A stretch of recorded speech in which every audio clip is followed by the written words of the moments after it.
It's been a minute, but welcome back to the football casual. Recently I've been churning out these debate reactions. It's been fun, but today I'm gonna do something a little bit differently. And no, I'm not talking about Arsenal pretty much wrapping up the league, scamming the league. I mean, hey man, crazy work. And no, I'm not talking about Barcelona winning La Liga on Madrid's head top. Tough. But today we're talking midfielders. We're throwing it back a little bit, trying to get a bit more in my overall bag. I mean, I might show you that I'm the casual today. We'll see. But we're talking about the best midfielders of the century since 2000. This is 2000 to 2024. So not super like the most recent, but it's a pretty good gauge of the last 26 years, 25 to 26 years. So let's see what we got in the first matchup.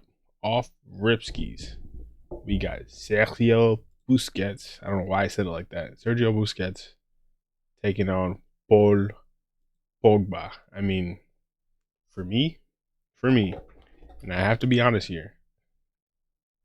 Personally, I've seen more of Pogba's peak than Busquets just because of the time I've been watching the sport. But if I'm being honest, this one, it's got to be Busquets. And I also want to say there's 16 people, so I'm not going to take too long on each matchup because it's going to take forever. But Busquets, I mean, what are we talking about? I'm not only talking about the player's ability, but also what they achieve too. You have to take it all into account. I mean, Busquets, one of the most winningest players ever. Barcelona, Spain. I mean, what more do you need to say? Part of the best club team ever.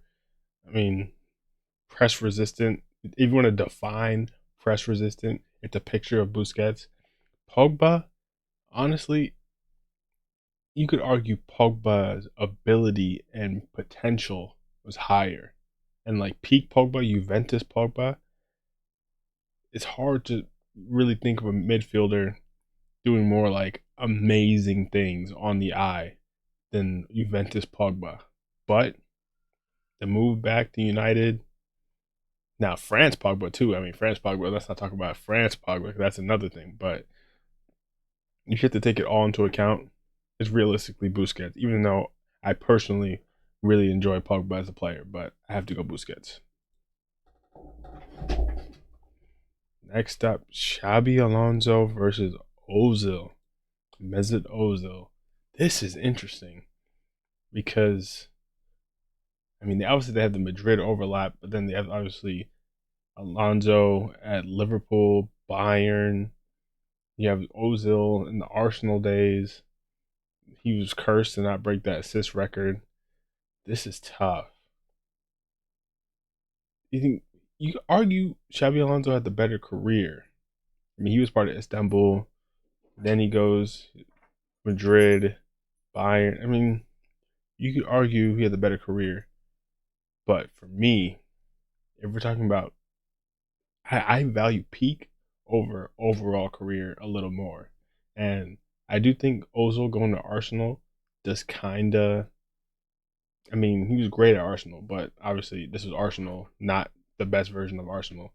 So it's kind of hard to really give him much because he didn't accomplish much at that time as a team. But I gotta go with Ozil because peak Ozil at Real Madrid, out of here, man. I mean, I know Xabi Alonso was there too, but for me, Ozil was, and I'm also biased because this is a midfielder World Cup, and this is comparing tens to eights to sixes to do all different types of roles. But I'm very partial to a 10, a number 10. So I'm gonna go Ozil. But maybe this is blasphemous. Maybe people will want to talk about Xabi Alonso, Spain, all that kind of stuff. But even then, he's like, I'm going Ozil. I know this is crazy, but I'm going Ozil. Ooh, interesting. Interesting. Now, here's the thing because I only picked 16 to do 16 people, since I don't want this video to take forever, not every great midfielder is going to be in here. So we might not see an Iniesta, we might not see a Xavi, might not see a De Bruyne, people like that, Kroos, whatever, Modric. So now we have people who I would say are on a little bit of a lower level, Verratti and Gundogan. And for me, I'm going Gundogan. One, that might be Prem bias because obviously I've watched more Gundogan than Verratti. Verratti more just in the Champions League. But Verratti, amazing servant for PSG. Unfortunate to leave right before they turn the corner and finally win the Champions League. But if I look at Gundogan, not only at City, even back in the Bundesliga, but just he has an influence on winning. And of course, PSG won tons of league titles for Verratti there in the Zlatan era, going into the Neymar, Mbappe era. But Gundogan proved himself to be a difference maker in an already great City team competing in a more difficult league. It's just, and then obviously City going on to win the treble. I got to go Gundogan personally. But I mean, people might think Verratti, but I'm going Gundogan personally. Maybe that's prem bias. Here we go. Here we go. We got one of the goats here. I was worried we weren't going to get any of the goats. I mean, Busquets is a goat, but Xavi, Thiago. Thiago Alcantara. I mean, we're talking ability wise. Ability out the charts, Alcantara. But, I mean, we're talking about arguably number one. Arguably. When I make that argument, depends on who else shows up. But arguably number one. So for me, this isn't actually even close. Even though ability is ridiculous, but this isn't close. I'll save Xavi to see who he comes up against next time. I'll talk more about him. This is a funny matchup because I always, in my head, compare these two just because of the City team and the Liverpool team that we're on. Both great players. The tough thing with these guys is that because they were in such great midfields, they're not the player I think of when it comes to either of their teams, even though they were solid.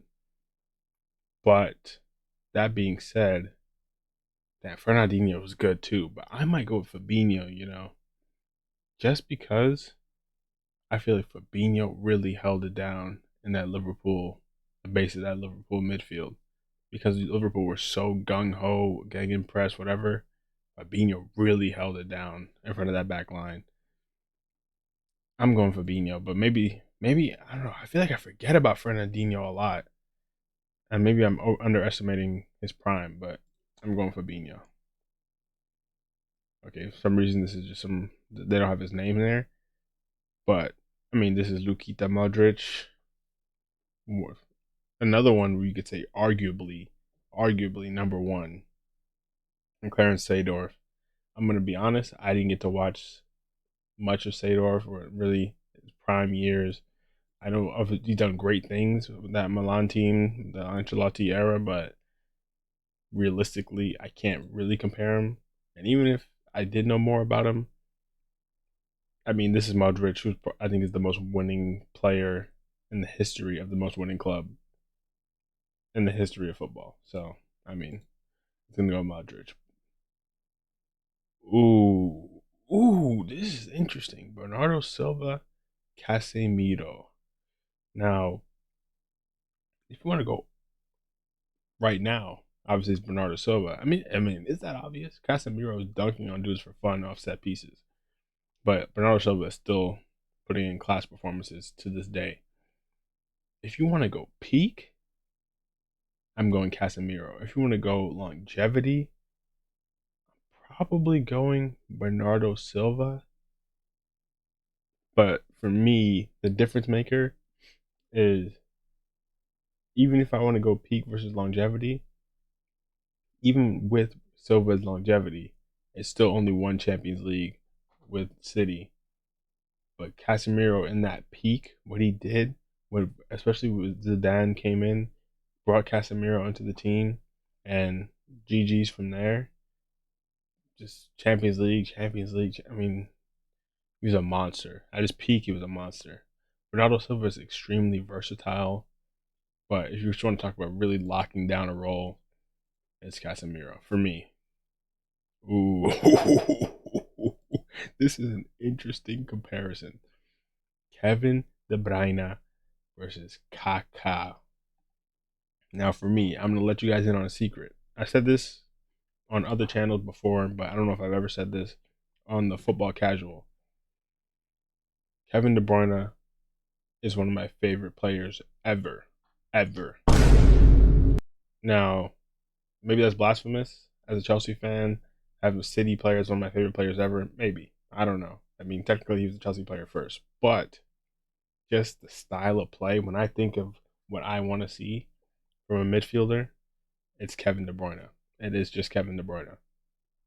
That being said, if we look at some of De Bruyne's best attributes, and now I'm not going to pretend like I was watching prime Kaka, like late 2000s or mid to late 2000s prime Kaka. I'm watching a lot of this and watching back tape, but I see similar DNA in some of their ability, to, especially to drive with the ball.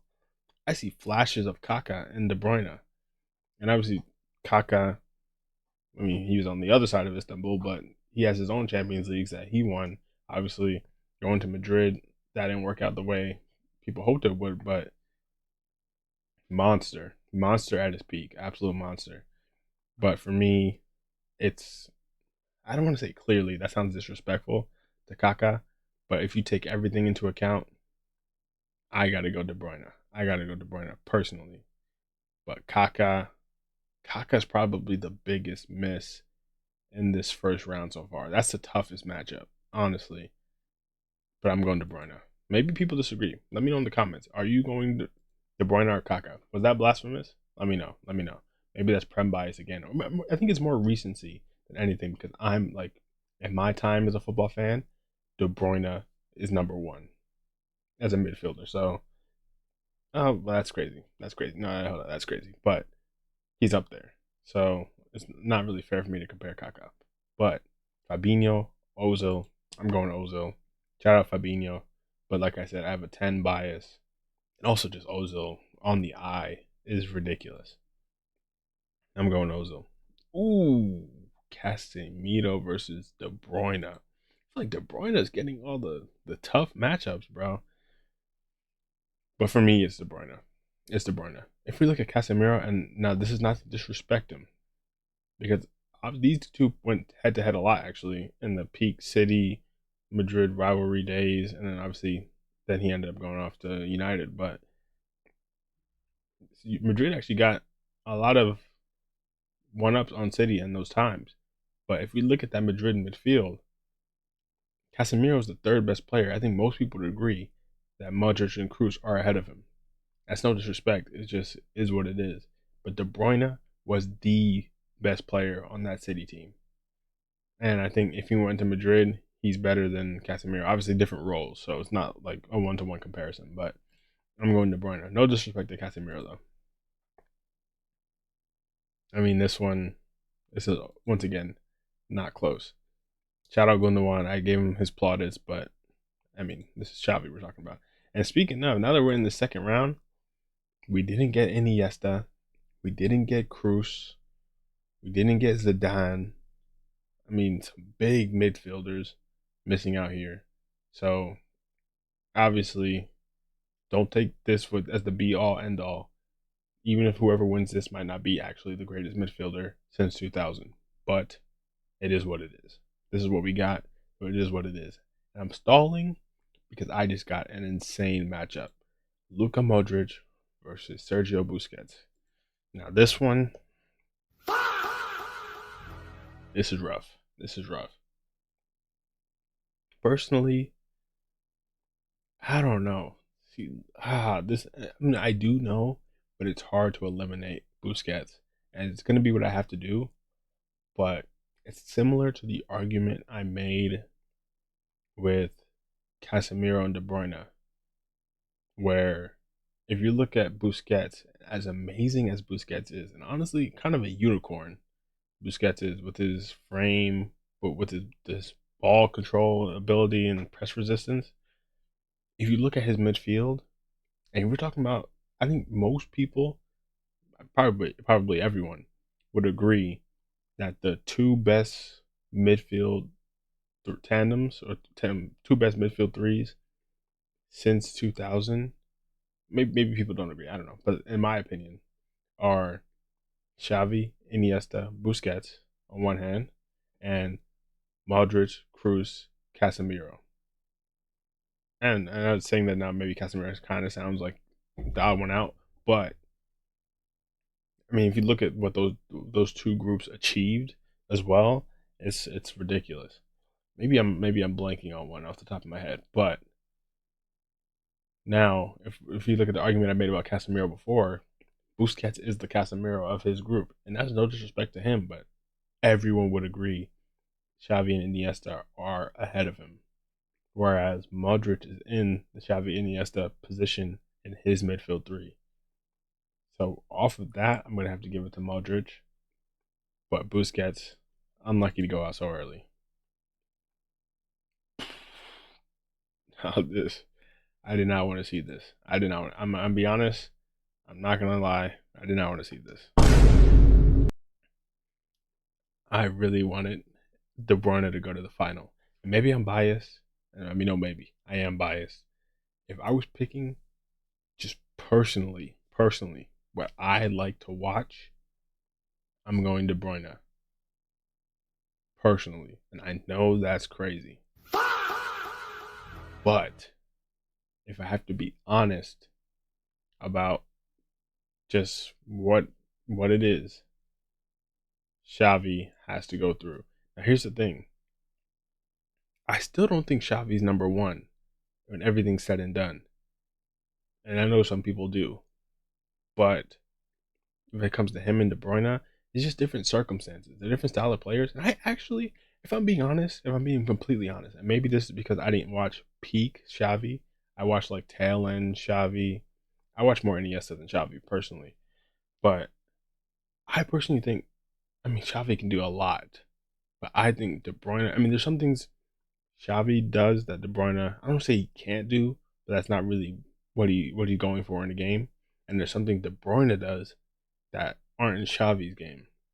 But personally, I could make the argument that De Bruyne is more like ability. His ability is more. But Xavi, what he actually did, what he achieved, and his football IQ is just another level. Another level. And he could argue he's the most important to what his side's achieved. So based on that, I'm gonna have to go Xavi. Maybe that's crazy. I mean, no, I know it's not crazy. Maybe I'm thinking in my head. Maybe it's crazy. I just go with De Bruyne because I love De Bruyne, and let the comments cook me. Maybe that's what I have to do. This is the toughest one. Oh hell no! This is the toughest one. This is the toughest one. Like my head is telling me Xavi, but my heart's saying Kevin. I wish this was the final so bad. I wish this was the final. But I'm going Xavi. I have to. I literally have to. Now, I forgot Ozil was in this. How did Ozil get this far? No disrespect. I mean, yeah, kind of a Mickey Mouse run. But, I mean, this one is obviously Modric. And then the final, I mean, if we're talking tier one, table one midfielders since 2000, these, in some people's minds, are arguably the first two names. Now, I say arguably because most people probably have Zinedine ahead of them. And then some people argue Iniesta ahead of them. Some people argue, I don't know. Oh, we also missing like a Pirlo, like people like that. But for me, neither of them are actually number one for me. But they're both easily top five. And with that being said, who's actually better? I have no idea. I'm going to keep it a buck. I mean, I'm the football casual for a reason. There's things, I mean, they both do a lot of things super well. Both win or won a ton. This is ridiculous. This is ridiculous. Okay, here's how I look at it. And maybe this is crazy. Maybe I'm slightly biased toward Barcelona. So in my head, I'm thinking Xavi. And for me, okay, here's how I'm going to end up breaking this down. For me, if I look at Barcelona, it's similar to the arguments I said back then. For me, if I look at Barcelona, clear 1A, 1B, Xavi, Iniesta. Pick who you want as A, pick who you want as B. I can tell you. But who I personally prefer is Iniesta. Let me just put it like that. Iniesta, if he was in this tournament bracket, he would be number one for me. I'm just gonna put it like that. Between him and Zidane, but I watch more Iniesta. Now, if you look at Madrid, some people say Kroos, some people say Modric, but I think more people say Modric. I think Tony Kroos is interesting because I think when he left Madrid, his presence was so, like, the lack of his presence was so noticeable. I feel like he gets even more credit now that he's gone. But I think both at the peak of their powers, I mean, I've just been talking about Madrid and Barcelona, and even talking about, I mean, I forgot to talk about this in previous rounds, international career. That's also why Xavi had to go over De Bruyne, if we're being honest. If you look at international career, what Modric did with Croatia, Modric, Ballon d'Or. I mean, Xavi's Ballon d'Or podium, so it's who you're coming up against. But Xavi, the run with Spain, unparalleled. You could say Modric, he's with Croatia. He doesn't have the opportunity to have the run that Spain had. Modric was putting Croatia on his back. Whereas Xavi was one of many great players for Spain. You can argue the greatest, maybe, but there are others that compete with that. So this is really like a coin flip, but I'm gonna give it to Luka Modric.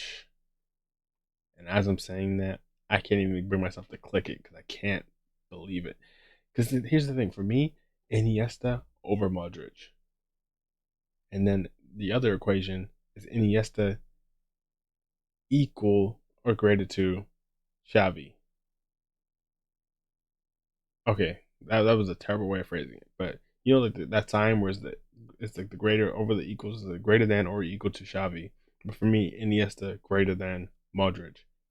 So I actually have to go Xavi because Iniesta to me is number one with Zidane.